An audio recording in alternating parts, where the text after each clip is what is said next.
So we're going to begin to look at the skills, the competencies that we and all the students we teach need. The competencies come from the research and the theories of CASEL, CASEL.org, the Collaborative for Academic, Social, Emotional Learning. And those competencies are in this order: self-awareness, self-management, social awareness, relationship skills, and responsible decision-making. So when we look at self-awareness, that's our beginning point. Before I can be successful socially and emotionally, and the research would argue that before I can be successful academically, I have to have some degree of self-awareness. I need to be able to identify my emotions. How am I feeling? And my perceptions of myself. And one of the ways that I look at my own perceptions of who I am is I have to get feedback from other people. So I want to recognize my strengths and I want to recognize my areas of growth. That's really important. Self-confidence comes from our skills. Self-confidence comes from all those things we've built over the years. And self-efficacy, all my special ed teachers know this, getting your children to advocate for themselves, getting your children to speak up respectfully for what their needs are, to identify what all their strengths and skills are. And as I have an awareness of myself, I then move to self-management. So impulse control, being able to control my immediate wants and desires and needs.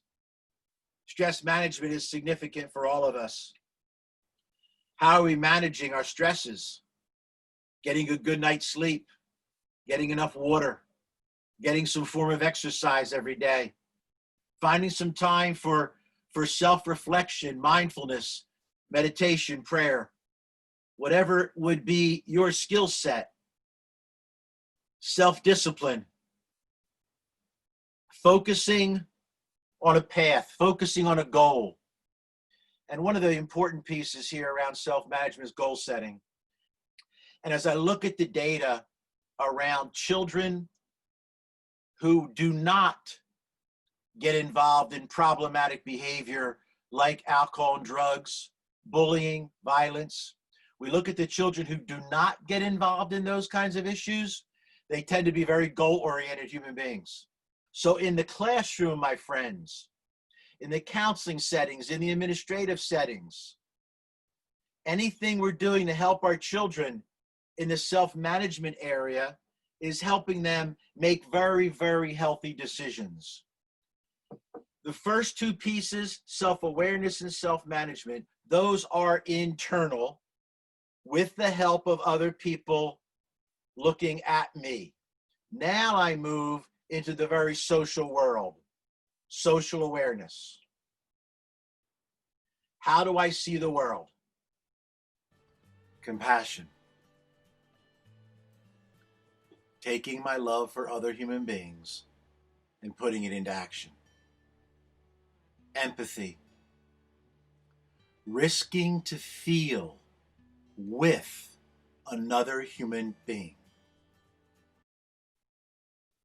Appreciating diversity is critically important now. And then for me, respect for others. Even though we may disagree with each other, we can always respect each other.